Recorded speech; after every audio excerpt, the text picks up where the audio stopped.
kids, we're again in the land down under. I must advise everyone, though, that I have been told by my legal team and the lame legal guys of the radio station that I should not make any further references to the Apple Corporation, even though it may be incidentally related to the story. I'm looking at you, CEO Tim Cook. My nipples are not erect. Today's story is titled Sleeping Beauty. We all know the tale. Some white knight cuck rescues a beautiful whore who has been magically cursed to a long sleep. Now let's do this the proper way. A more accurate representation, if you will.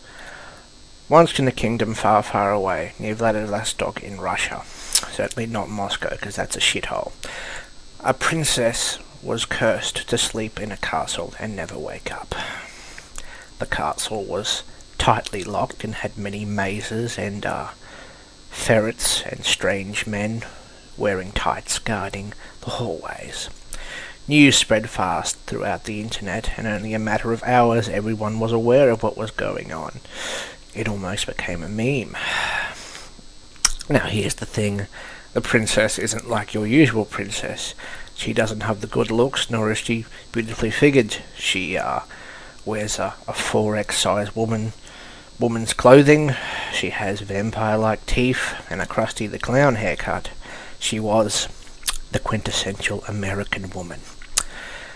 There was a bear nearby who had recently read Donald Trump's book and was converted from communism to capitalism.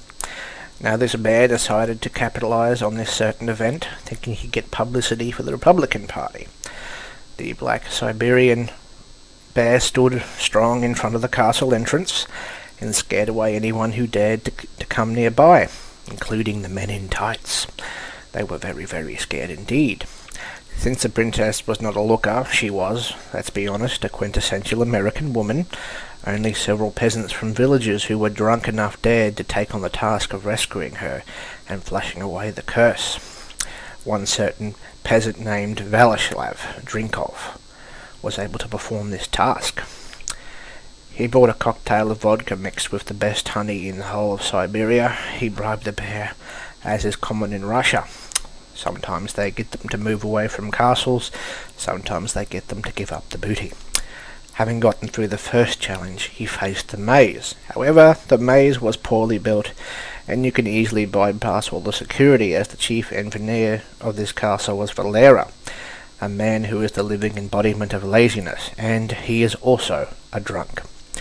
Drinkov approached the Sleeping Beauty and pulled out a little radio he had gotten as a birthday gift in 1974.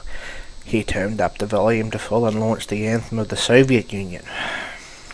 Due to the inspiring music, the sleeping unbeauty, my God, was this chick ugly, woke up and out of thankfulness agreed to marry Vlasislav. They lived happily ever after. That is it for today. I hope you enjoyed the short tale, the moral of which is, even ugly girls need love.